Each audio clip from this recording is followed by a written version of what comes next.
एक वीडियो हमने 5 अगस्त को अपलोड किया था, जिसमें हमने कहा था कि इसी महीने आवास प्लस की सूची बनेगी और उस पे भी कई लोगों ने कमेंट किए थे कि ये फर्जी वीडियो है, फर्जी सूचनाएं हैं, ऐसा कुछ नहीं है। तो हालांकि उस पे कई लोगों ने टिप्पणियां बाद में भी की हैं। तो फाइनली आपके लिए खुशखबरी है। प्रधानमंत्री ग्रामीण आवास योजना को लेकर, जिसका इंतजार हमें भी था और आप लोगों का था। आवास में दो तरह के लोग इस समय हैं। एक तो वो लोग हैं जिनका रजिस्ट्रेशन पहले से हुआ पड़ा है, जियो टैग भी हो गया, और दूसरा वो लोग हैं जिनका ना तो रजिस्ट्रेशन है न जियो टैग हुआ, मतलब कि उनका जो आवास प्लस सूची थी 2018 वाली, उस सूची में उनका नाम ही नहीं था। जब नाम नहीं था तो आवास मिलने के चांस भी जीरो थे उनके लिए। और ऐसे बहुत परिवार हैं जो सूची में नाम ना होने के कारण से उनको आवास नहीं मिल पाया। उन लोगों को इंतजार था कि आखिर ऐसा वो कौन सा दिन आएगा कि जिस दिन आवास प्लस की नई सूची बनेगी और उस सूची में हमारा नाम भी सम्मिलित होगा और उसके बाद हमें आवास मिल जाएगा। तो ये दो तरह के लोग हैं जिनको इसका इंतजार था। मैंने 5 अगस्त को वीडियो में बताया था कि इसी महीने में आवास प्लस की सूची बनेगी। तो आप ये समझ लीजिए कि 5 तारीख का वो वीडियो है और भारत सरकार का जो ग्रामीण विकास मंत्रालय है, उस मंत्रालय से 14 अगस्त को एक लेटर जारी हुआ। जो सेक्रेटरी होते हैं, सचिव होते हैं समस्त राज्यों के, केंद्र सरकार से समस्त राज्य सरकारों के जो सचिवालय हैं उनमें पत्र भेजा गया और उसमें कुछ निर्देश दिए गए थे प्रधानमंत्री आवास योजना के संबंध में।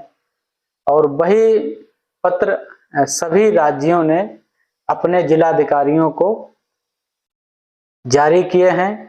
जिलाधिकारियों को निर्देश दिए हैं कि उसमें क्या क्या कार्य करना है, वो सारी मैं बातें आपको बताऊंगा। इससे पहले आपसे मैं एक निवेदन करूंगा कि इस वीडियो को ज़्यादा से ज़्यादा लोगों तक भेजें, क्योंकि जो काम अब होने जा रहा है वो आज के लिए नहीं है, वो 5 साल के लिए है।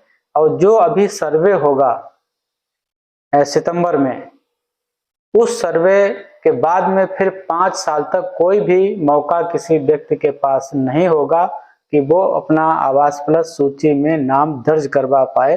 तो इसलिए मैं कहूँगा कि पहले तो आप हमारा चैनल सब्सक्राइब कर लीजिए अगर अभी तक सब्सक्राइब नहीं किया है, और साथ ही साथ कम से कम 10-5 लोगों तक इस वीडियो को जरूर भेज दीजिए, जो कम से कम लोगों में जागरूकता फैलाए कि जो आवास प्लस सूची बनने जा रही है उसके बारे में लोगों को जानकारी होनी चाहिए। अन्यथा की स्थिति में जो ग्राम प्रधान होते हैं, सचिव होते हैं, वहाँ के रोजगार सेवक होते हैं, सब मिलजुल के नाम दे देंगे और जो जरूरतमंद परिवार हैं वो आवास से वंचित रह जाएंगे जैसे पहले रह गए थे। तो यही मकसद है। हमारे चैनल को भी सब्सक्राइब कर लीजिएगा जरूर जरूर, और साथ ही वीडियो कई लोगों को, अपने रिश्तेदार हैं, अपने दोस्त हैं, जानने वाले हों, उनको वीडियो को शेयर जरूर कर दीजिएगा, क्योंकि कोई भी सही बात आपको नहीं बताएगा। जो अन्य यूट्यूब चैनल हैं बताएंगे, लेकिन वो ये बात नहीं बताएंगे, वो आपको दूसरी तरह की बात बताएंगे। तो यहाँ मैं जिक्र करूंगा उत्तर प्रदेश सरकार के जो आयुक्त ग्राम विकास हैं लखनऊ के, उनका पत्र संख्या है 1192। 23 अगस्त को ये पत्र जारी हुआ था समस्त जिलाधिकारियों के लिए। इस पत्र में जो मुख्य रूप से कहा गया है वो बातें मैं आपको यहाँ पे बता रहा हूँ।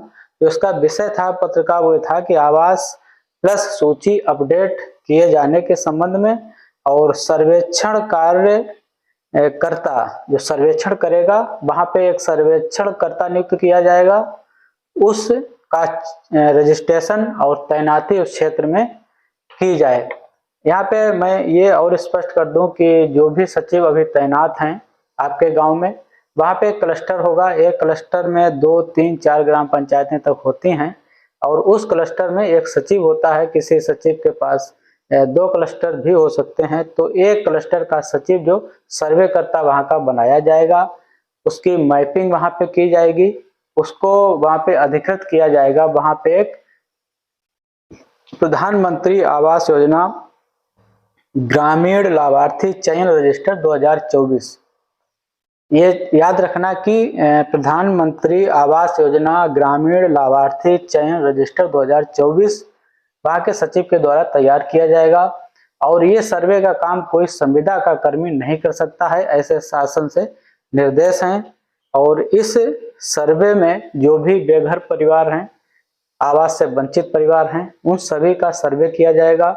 और ये सर्वे 5 वर्ष के लिए होगा, बीच में कोई सर्वे नहीं होगा। तो इसलिए मैं बार बार कहता हूं कि इस वीडियो को ज्यादा से ज्यादा शेयर करिएगा और ज्यादा से ज्यादा आप इसे सब्सक्राइब करिएगा, क्योंकि आपका हमसे जुड़ना बहुत जरूरी है। इसके बाद और तमाम सूचनाएं आवास की आएंगी। अगर आपको सही सूचना चाहिए तो आपको हमसे जुड़े रहना जरूरी है, इसलिए चैनल को भी सब्सक्राइब करना जरूरी है। तो सचिव ग्राम पंचायत का वहां पर रजिस्ट्रेशन होगा, उस क्षेत्र की मैपिंग की जाएगी आवासों के लिए, उनके द्वारा सर्वे किया जाएगा और उस सर्वे में एक रजिस्टर तैयार किया जाएगा जिसका मैं पहले बता चुका हूं, प्रधानमंत्री आवास योजना ग्रामीण लाभार्थी चयन रजिस्टर। पूरा रजिस्टर 5 साल के लिए बनेगा, उसके बाद में कोई रजिस्टर फिर नहीं बनेगा। तो ये बात मैंने बताई। और ये सर्वे कर्ता का रजिस्ट्रेशन चयन ये 30 तारीख तक हो जाना है पत्र के हिसाब से। उसके बाद फिर सर्वे का काम शुरू होगा सितंबर में, 1 सितंबर से शुरू हो जाएगा। और आगे मैं बताऊंगा कि उसके बाद क्या प्रक्रिया चयन हो जाएगा। उसी में जो 2018 की आवास प्लस सूची थी, उसी सूची को अपग्रेडेशन करके, उसे अपडेट करके, उसी में नए नाम जो रजिस्टर बनाया जाएगा उसके सारे नाम उस सूची में जोड़ दिए जाएंगे और वो आवास प्लस सूची 2024 के नाम से जानी जाएगी। तो ये बात इस लेटर की मुख्य थी, जो शासन से निर्देश जिलाधिकारियों को दिए गए थे, वहां से निर्देश विकास खंड स्तर पर गांव पंचायतों को भी दिए गए हैं। थोड़ा संशोधन किया गया है आवास की पात्रता के संबंध में, वो भी शासन से लिख के आया है। पहले ये था कि अगर किसी के पास मोटरसाइकिल है तब भी वो पात्र नहीं रह जाता था, और अगर 10,000 तक की इनकम थी मासिक तब भी वो पात्र नहीं रह जाता था। तो यहाँ पे सरकार ने 2 चीजें बदल दी हैं। मोटरसाइकिल वाले को अब अपात्र घोषित नहीं किया जा सकता, और 15,000 से 15,000 तक की अगर इनकम है तो भी वो आवास के लिए पात्र होगा। तो इसमें बहुत सारे जो संविदा कर्मी हैं जिनको 15,000 तक का वेतन मिलता है, तो वो भी इसमें आ जाएंगे अगर उनके पास आवास नहीं है तो।